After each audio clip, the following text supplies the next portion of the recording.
Umapaw sa kasiyahan ang hatid na gift-giving activity at feeding program ng mga tauhan ng Regional Highway Patrol Unit 9 sa tulong at suporta ng mga miyembro ng Regional Advisory Group para sa 200 mga batang benepisyaryo na ginanap sa Barangay Mercedes, Zamboanga City.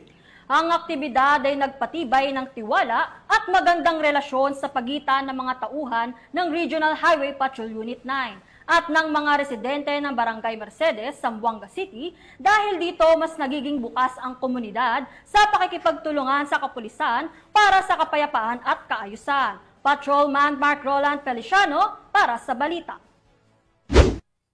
Nag-umapaw ang biyaya at pasasalamat sa isinagawang gift-giving at feeding program ng mga tauhan ng Regional Highway Patrol Unit 9 na pinangunahan mismo ng kanilang officer in charge na si Police Lieutenant Colonel Norlito A. Mata sa tulong at suporta ng mga miyembro ng Regional Advisory Group Regional Highway Patrol Unit 9 na ginanap sa Ascuna Gymnasium sa Barangay Mercedes, Zamboanga City nitong nakarang araw.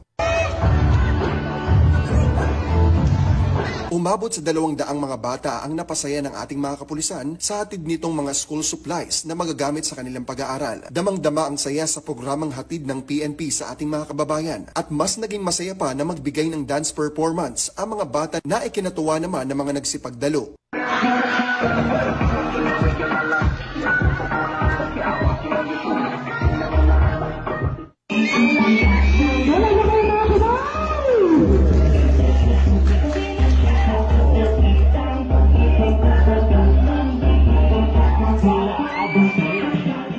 Hindi maikakaila ang ngiti ng bawat isa sa nag-uumapaw na kaligayahan at pasasalamat ng ating mga kababayan sa mga kapulisan. Ito rin bahagi ng selebrasyon ng ika-38 Police Community Relations Month o PCR Month. We in the Regional Highway Patrol Unit 9, under the leadership of our HPG Director, Police Brigadier General Elias Mata, is very thankful to our Regional Advisory Group in heading our activities in reaching out program in relation to our 30th Police Community Relations Month celebration, wherein we are able to give different supplies to children in low-lying areas, as well as their foods and meals with the parents. In doing so, we are emphasizing that Highway Patrol Unit is not just confined to the work in the highways, but also we are gaining the hearts and minds of populace in going to the low-lying areas. Paghahatid ng serbisyong may puso at malasakit, yan ang dulot na dala ng bagong Pilipinas.